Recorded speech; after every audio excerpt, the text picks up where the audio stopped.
Alright, so today I'm bringing to you guys a review of the Mackie CR3 powered speakers. Now, these are extremely popular speakers that you're going to find all over the place that are really popular on Amazon, and I decided to pick them up to try them out. Now, I've been using them for pretty much a bit over a year now, and I managed to actually get these for around $75. Their regular price is $100, and even at $100, I think these are the best speakers to pick up at this price point. Now, let me explain to you why exactly that is. Well, what you'll normally find around this price point is actually those box speaker setups where, it'll be two tiny little speakers and one subwoofer. And those tend to actually sound really bad because of the fact that the little speakers themselves are mostly just treble. So it'll just be the highs, and the subwoofer itself is left to try to handle the mids and the low end, and it kind of struggles for both. This right here alleviates that problem by essentially providing you a larger speaker setup that can do everything all right enough for pretty much any use case. Now, these are 3-inch speakers, and I think that might exactly be the perfect size for a desktop setup because of the fact that they don't require that much space. They can actually fit underneath my monitor, and I can route the cables perfectly fine without much issue, because since only one of them is actually powered, only this one is powered, the other one is just a passive that hooks up to it, you essentially end up in a scenario where routing one cable is a lot easier than having to route two power cables. Now, the main selling point of these for me is actually the amount of inputs that you have. Because if we look at this speaker right here, you can see the variety of inputs that it has. It actually has two TRS inputs for left and right. Now, it can take in a balanced or unbalanced signal through there. It has RCA, and that is an unbalanced signal, of course, but it is what I think will be what most people are going to use. Most TVs have RCA outs. Most computers will let you hook up an aux. So this is actually an RCA to aux cable. And it actually has an aux port in the front right here, which I actually have a Chromecast audio hooked up to right now.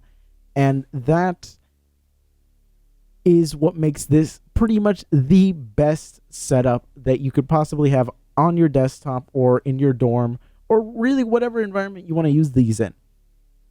The fact that it has such a large variety of inputs essentially means that you can do whatever you want with this thing. I can play audio from my computer while also using my Chromecast audio, and as long as, one volume level isn't overpowering the other, everything will be perfectly fine. That's really cool, really neat. The large amount of inputs also means that you can use it in a TV environment. I can actually hook these up to my TV, have them set up, and they'll work perfectly fine. In a living room environment, 3-inch speakers are not going to be enough for most use cases, but a lot of the time also people just use their TV's built-in speakers, or they'll use a little cheap soundbar that they picked up from Walmart or whatever, and a lot of the times this will produce better sound than that. You're not going to get any large amount of low end out of these because it is just a 3-inch driver trying to do everything here. But you will get a lot more low end than you will get out of your TV, out of your monitor speakers, or out of whatever box speaker set you have, because of the fact that I found that the bass on this sounds a lot better than most of those Logitech box speaker sets, because of the fact that the subwoofers on those really cannot extend low enough to really justify them being even subwoofers. Or at least not to the point where the audio that you're getting out of it is good enough. This will fit pretty much almost any use case you throw at it. If you ask me, honestly, this right here, this setup, is what 99% of people will want to have, because this is the ceiling for most people. After this, I don't think that people really start to notice audio quality changes. These aren't the best sounding speakers, but for most people, they're not going to find much of a difference between these and almost any other speaker. What people mostly notice is loudness.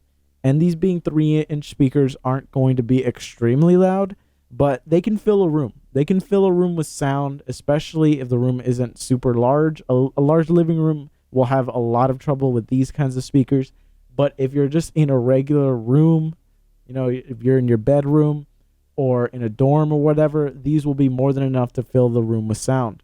Being so versatile, you can essentially find yourself in a situation where you don't see a need or a need to upgrade.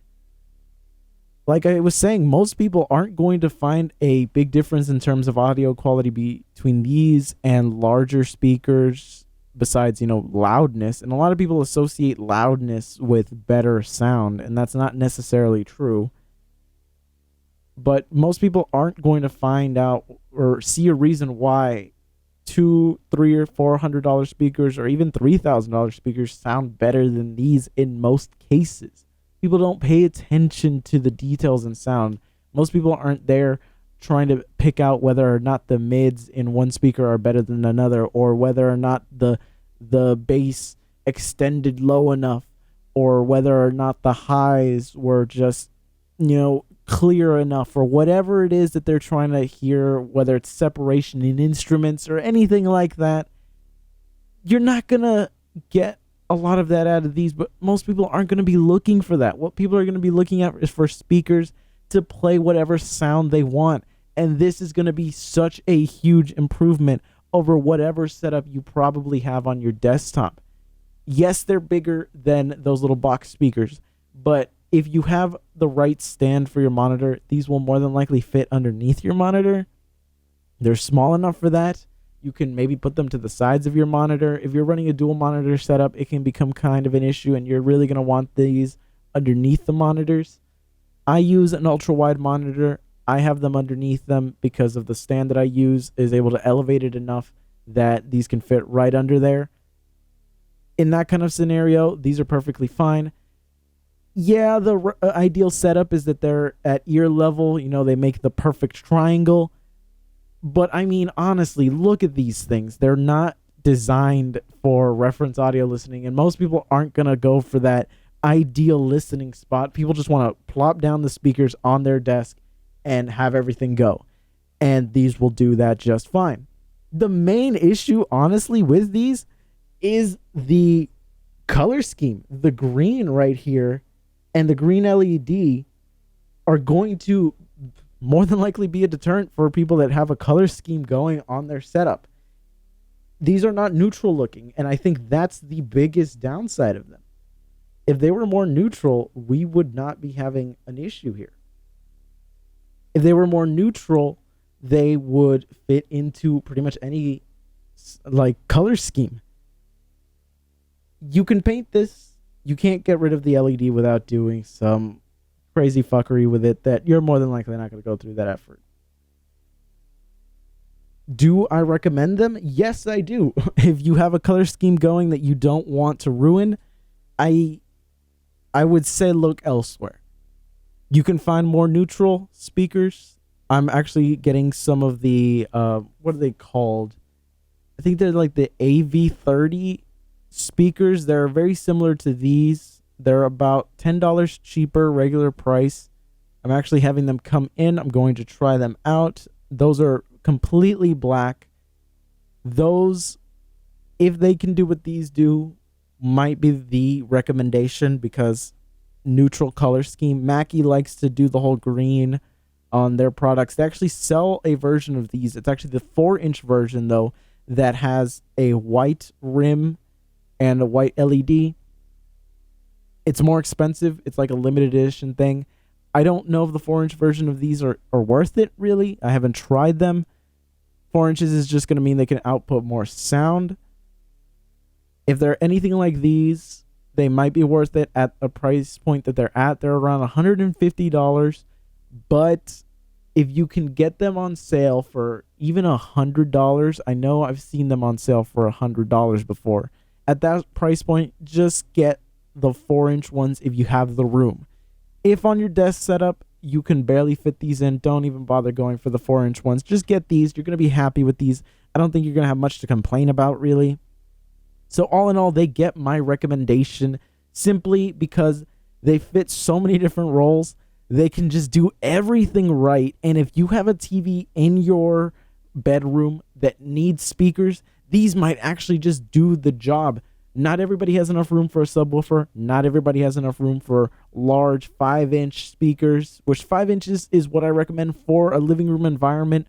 But for a bedroom environment, going with some 3-inch speakers might just be enough.